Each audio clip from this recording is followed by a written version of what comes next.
Today's top stories at NBR. Former Contact Energy CEO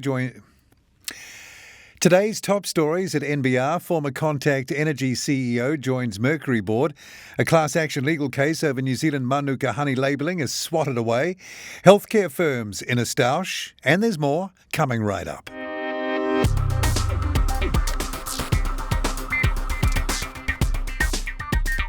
Kia ora and welcome to NBR Today, a wrap of the day's top business stories from the authority in New Zealand business news since 1970, nbr.co.nz. It's Wednesday, July 21st. I'm Paul Brennan. Thanks for joining us. Incoming Morrison & Co. Chief Executive Paul Newfield's appointment was announced this morning, alongside news that incumbent Marko Bodziewski will step down at the end of this year. Remarkably, Newfield will be just the third CEO to lead the firm since it was established in 1988 by the late Lloyd Morrison. Its first creation was infrastructure investment fund Infratil, which listed in 1994 and now has a market capitalisation of $5.4 billion. Sydney-sider Dennis Barnes will join the board of New Zealand Powerco Mercury in September. Speaking with NBR after the appointment was announced on Tuesday, Barnes said he was all set to leave New Zealand in April 2020, 2 months after finishing up as chief executive of rival generator retailer Contact Energy. He had sold his house and his car, and he and his wife had plans to travel. And then COVID-19 hit. Forced to rent a house and buy a temporary set of wheels, Barnes said he only left New Zealand this April, having relocated back to Sydney. Mercury was also looking for an Aussie-based director who could keep abreast of developments across the Tasman, considering the country's energy sector was undergoing rapid change.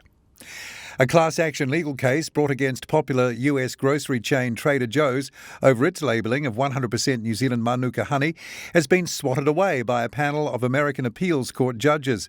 In a US Court of Appeals Ninth Circuit decision recently, a panel of 3 judges dismissed the appeal of a Northern Californian District Court decision, which had dismissed a putative consumer class action led by Lynn Moore, Shank King and Jeffrey Akwe. Circuit Judge Kim Wardlaw's published opinion recognised that the parties to the action found themselves in a sticky situation. She said, stung by these accusations, Trader Joe's counters that its labelling is consistent with all applicable Food and Drug Administration guidelines, which permit labelling honey by its chief floral source, and with which Trader Joe's contends its Manuka honey plainly complies, as plaintiffs' own tests reveal.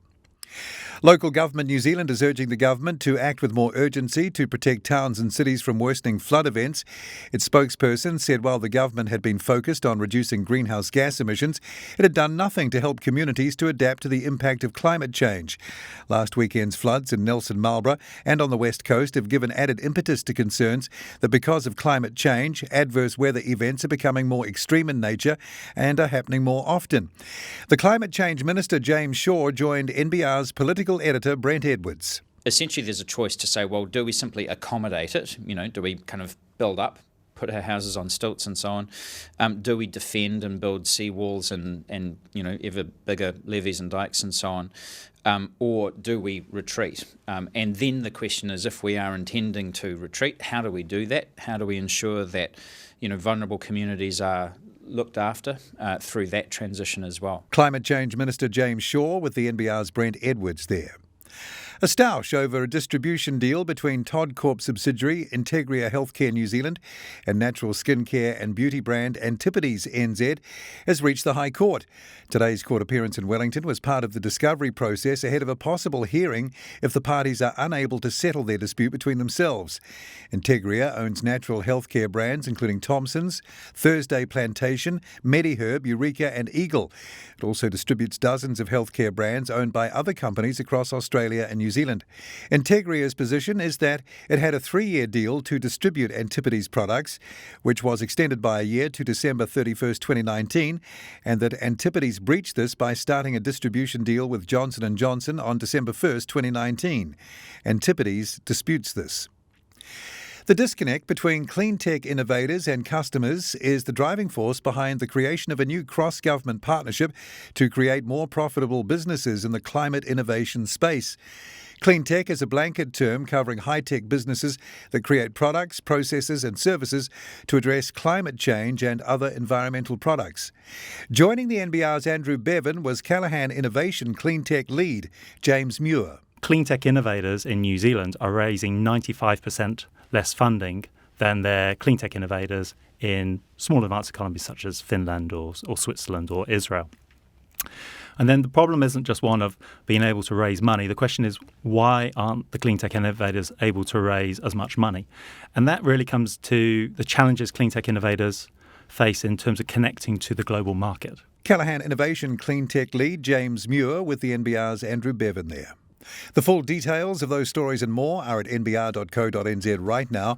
Tomorrow at NBR, in his politics column this week, Brent Edwards delves into the farmers' protests while the FMA names and shames insurance culture and conduct laggards. I'm Paul Brennan. I look forward to being with you again tomorrow from around lunchtime for the morning's NBR trending stories. Then same time, same place, right here from 5:30 tomorrow for another NBR Today.